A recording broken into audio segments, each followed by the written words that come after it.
So yung araw mga boss, so today is meron tayong dumating uli na product. Bale ito is heat guard. Galing ito sa Indonesia, Arumi o ARM. Bale yung kasama dito sa packaging niya, itong heat guard mismo na stainless steel po ito. Ayan. Stainless steel, tapos may kasama na siyang mga tornilyo. Ito sa tornilyo niya is stainless din. Tapos may kasamang spacer tsaka yung lock. Bali kakabit natin sa ating Honda Beat. Kasi yung dito, yung heat guard ko dito nung plastic, bali nasira na siya. Kasi matagal na. Itong motor ko kasi almost 4 years na siya. So, papalitan na natin. Bali ito, stock pa rin tong pipe na to. Wala tayong pinalitan dyan sa pipe natin.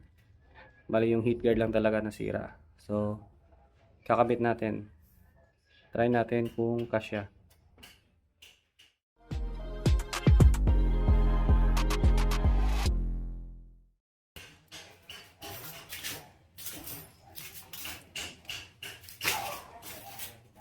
Ito mga bossing, kakabit na natin. Ito.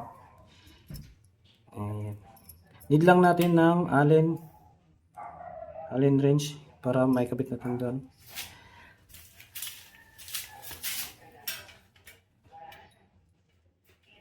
So mga bossing, sa pagkabit pala nito is plug and play na pala to.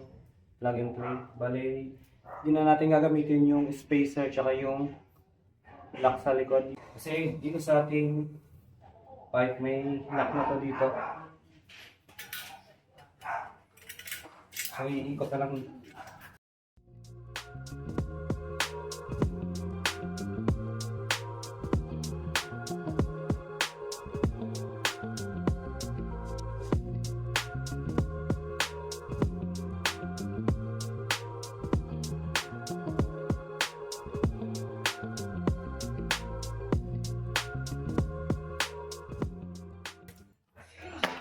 So, ayun mga bossing.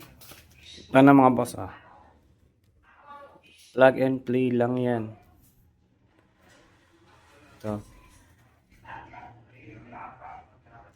So, ito yung magiging itsura niya. Ayan.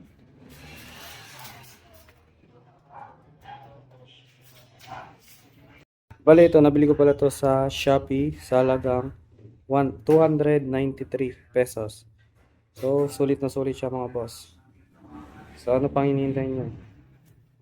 Order na rin kayo.